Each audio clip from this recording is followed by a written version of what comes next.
शाहजहांपुर पहुंचे बीजेपी के प्रदेश अध्यक्ष भूपेंद्र सिंह चौधरी। यहां उन्होंने वक्फ संशोधन बिल को लेकर जन जागरण कार्यक्रम में हिस्सा लिया। मीडिया से बात करते हुए उन्होंने पहलगाम में हुए आतंकी हमले और उसके जवाब में भारत द्वारा किए गए ऑपरेशन सिंदूर को सेना का गौरव बताया। उन्होंने ये भी कहा कि ये हमारी सेना के लिए गर्व का दिन है। जो निर्दोष भारतीय पहलगाम में मारे गए थे, ये कार्यवाही उनके लिए श्रद्धांजलि है। प्रधानमंत्री मोदी ने जो कहा था वो करके दिखाया है। इसके साथ ही उन्होंने समाजवादी पार्टी और कांग्रेस पर भी हमला बोलते हुए कहा कि ये पार्टियां सिर्फ वोट बैंक की राजनीति करती हैं। देखिए पूरी रिपोर्ट विस्तार से। भारत के धमाके पाकिस्तान में सुनाई दे रहे, क्या रिएक्शन आपका? ये हमारी सेना के लिए ये गौरव का दिन है आज का। और ऑपरेशन सिंदूर निर्दोष भारतीयों की जो पहलगाम में बर्बरतापूर्ण हत्या हुई थी, उसका ये बदला है। मोदी जी के नेतृत्व में हमारी सरकार निर्दोष लोगों पर जो हमला हुआ उसका बदला हमने लिया है।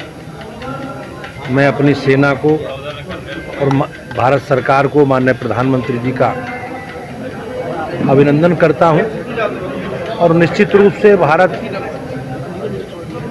जिस प्रकार से आज पूरी तरह से आतंकवाद से मोदी जी के नेतृत्व में सफाया करने के लिए प्रतिबद्ध है, कहीं ना कहीं ये इस घटना से प्रदर्शित होता है। ये उन लोगों के लिए श्रद्धांजलि है जिनकी अकाल मृत्यु हुई थी।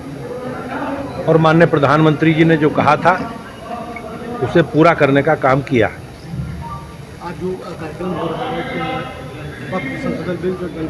संशोधन बिल अभियान, हमारी सरकार ने जो संशोधन किए हैं 2024 में 25 में, उसमें जिस प्रकार से वक्फों की संपत्ति में भ्रष्टाचार, अनैतिक कब्जे, लोगों ने अपनी निजी संपत्तियों के निजी हितों के लिए वक्फ संपत्तियों का इस्तेमाल किया है, हमारी सरकार ने उन संपत्तियों का गरीब कल्याण के लिए, समाज के कमज़ोर वर्गों के लिए, सबके लिए और एक आधारभूत ढांचे के लिए उसका इस्तेमाल हो, इसका सरकार ने प्रयास किया है। बिल सरकार ने पारित कराया है।